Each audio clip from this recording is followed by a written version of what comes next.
So, the title of this is Before the Civil War. This recording is about what happened after the Civil War. The Federales essentially became the Democrats, and the Republicans took on a lot of federale initiatives. Why? I don't know. They sort of became a hybrid of each other, leaving any and everyone in or out of the party, bizarrely enough, total hypocrites for believing what they thought they believed in, thus then therefore and after. Which is mind-boggling from an anthropologic circumstance, which is where I learned most of this information from Anthropology 101. Um, it's like uh, midway through a sporting game where you change sides of the field, I guess. You never know if there's a couple lumps on that side or a couple lumps on that side back in the day. So the rules were the circumstances into which they may have unforeseeably stumbled on now are yours. Modern day, fields are so perfect. Rule doesn't make as much sense anymore, but where to begin? Where to begin? So,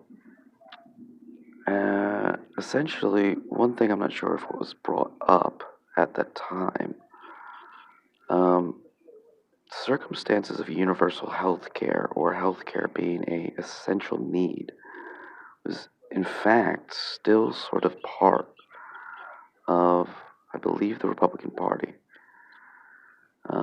At some given point it was. I know the Democrats stole it at one point. Similar to how Obama stole Romney Care for the federal government, uh, making things very difficult to rationalize once again during and after that battle. Hence why I chose to stay out of it. Um, we're being at a hostel with a bunch of Swedes playing poker. African American woman supporting Obama, going to George Washington, supporting herself. Very interesting. I told her I liked her pins, which said Obama. I was at that hostel at the first election trying to create relevance from the Baltimore health professionals, which came to Howard County to create health care inexpensively and effectively, to help create more conversations about what we need to do now that we're talking healthcare. Oy, oy, oy. Anyways, back to what happened after the Civil War. So, Maryland and Delaware more officially became part of the North because Confederates occupied Baltimore rather egregiously, despite, even though they were slave states, they were border states, and they networked quite a bit with the New Yorkers, as they still do.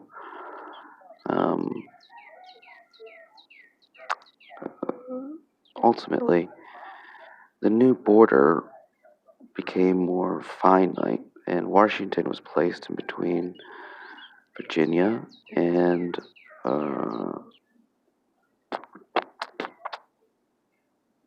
Maryland. Although Maryland clearly became a little bit more uh, closer ingrained to the federal operations based on military bases, Baltimore, Annapolis, and such and so forth.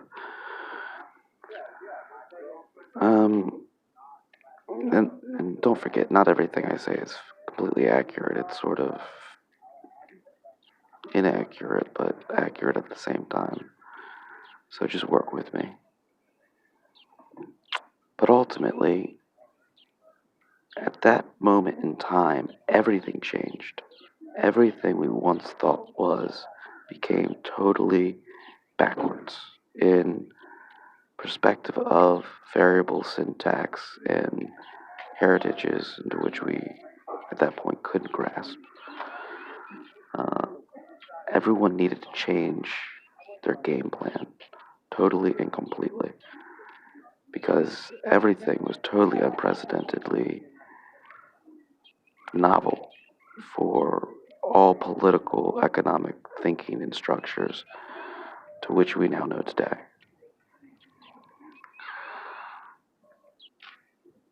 How this has reversed itself once again over time, I can't be fully clear of.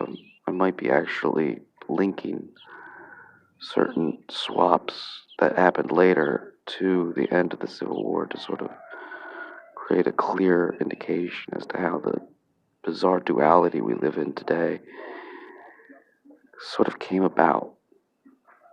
But one fact we all do know during 9/11, it said no major wars had ever taken place. It was the first attack on American land. No, it was not.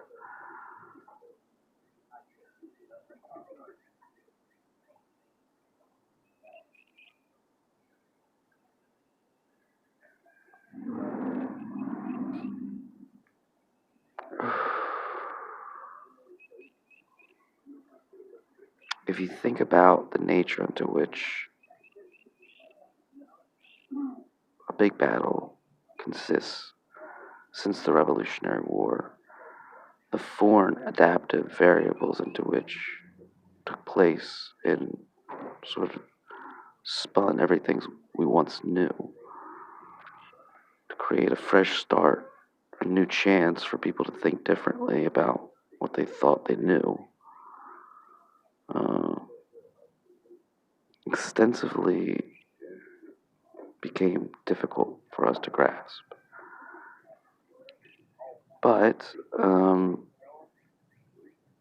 wish I could have found a video which displayed how certain values from the states' rights groups became Republican ideals and the concepts of a broader oneness from the Republicans at the time before the Civil War became the new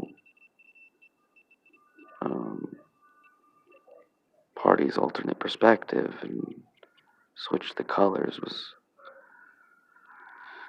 unique. I'm not a very good teacher in this because I forget exactly how to explain it accurately, even though philosophically I can do it if you allow me to not technically be accurate. Um, Ultimately, though, anthropologically speaking,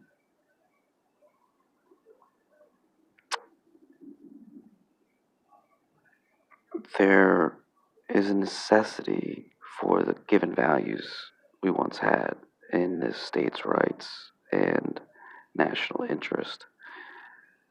But somehow, some way, we had to do rationalize and create a uh, contrary source to this because America didn't theoretically exist before the Civil War, based upon the nature into which it first revolutionarily came to be in the existence of slavery.